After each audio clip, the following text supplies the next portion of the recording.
Madame Egal. Jusque-là, nous n'avions pas connaissance de l'existence d'un besoin de chambre funéraire sur Viroflay.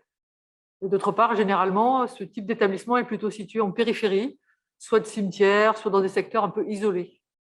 L'emplacement du bâtiment qui va être réalisé est à l'angle de l'avenue des Arcades, comme on le voit ici, et de l'avenue du Général Leclerc.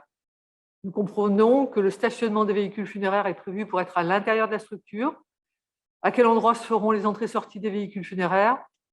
D'autre part, cette chambre funéraire va générer un flux de véhicules et un besoin de stationnement pour les familles concernées. Quelles dispositions seront-elles prises? Mais revenons sur le fond. Alors que nous nous faisons régulièrement le relais des habitants du secteur Arcade, place Louis XIV, qui réclament plus de services et d'animation, nous doutons vraiment que cet établissement réponde à leurs attentes.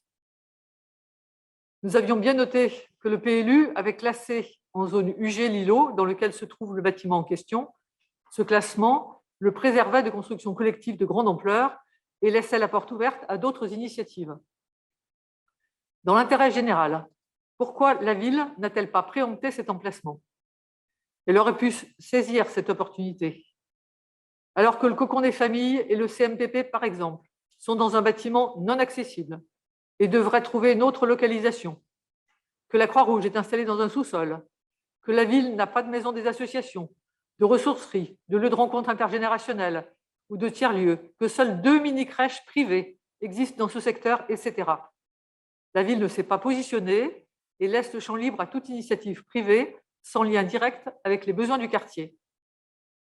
De plus, ce projet nous est soumis alors qu'il est déjà engagé. La délibération nous est présentée comme une simple formalité. Nous émettons un avis défavorable. Merci. D'autres demandes de parole? Alors, il est présenté, évidemment, parce qu'il est engagé. Et il ne serait pas engagé, il ne serait pas présenté, puisque c'est le préfet qui nous demande notre avis. Donc, clairement, c'est dans ce sens-là que tout cela se passe. Sur la question de la préemption, on peut toujours tout préempter. Simplement, cette parcelle, ce bâtiment a été vendu plus de 2 millions d'euros. Donc, 2 millions d'euros, je peux vous dire, plus ces travaux qu'il y a à faire à l'intérieur pour le mettre en état, c'est pas... et compte tenu du plan d'investissement très ambitieux de la ville de Viroflay pour les années à venir, ça ne nous a pas paru un endroit stratégique, je le dis clairement, en fait, pour positionner un service public.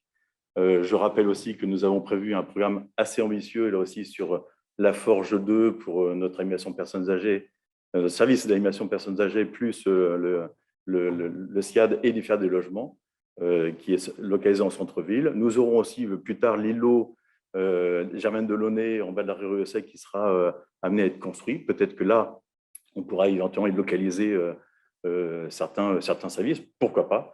Là, en l'occurrence, il ne nous a pas paru opportun de préempter cette parcelle-là. Et je vais vous le dire, mais à m'égal, hein, la question d'une chambre funéraire est une question qui se pose pour beaucoup de personnes.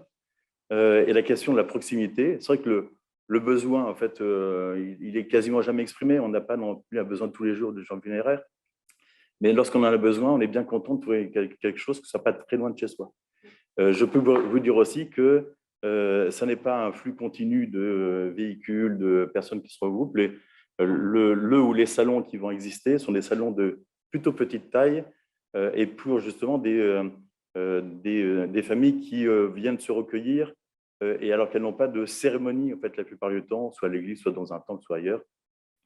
Et donc en fait c'est souvent en petit comité et j'ai eu l'occasion moi-même d'avoir confirmation de cela. On a moi-même voir une chambre funéraire fonctionner. Donc clairement la question des flux de véhicules n'est pas une question essentielle. Après, effectivement, on peut toujours tout acheter, tout préempter. Ce n'est pas le principe de la ville. On essaye au contraire d'essayer d'optimiser l'ensemble des espaces et des mètres carrés disponibles dans la ville pour éviter d'avoir des mètres carrés en surplus.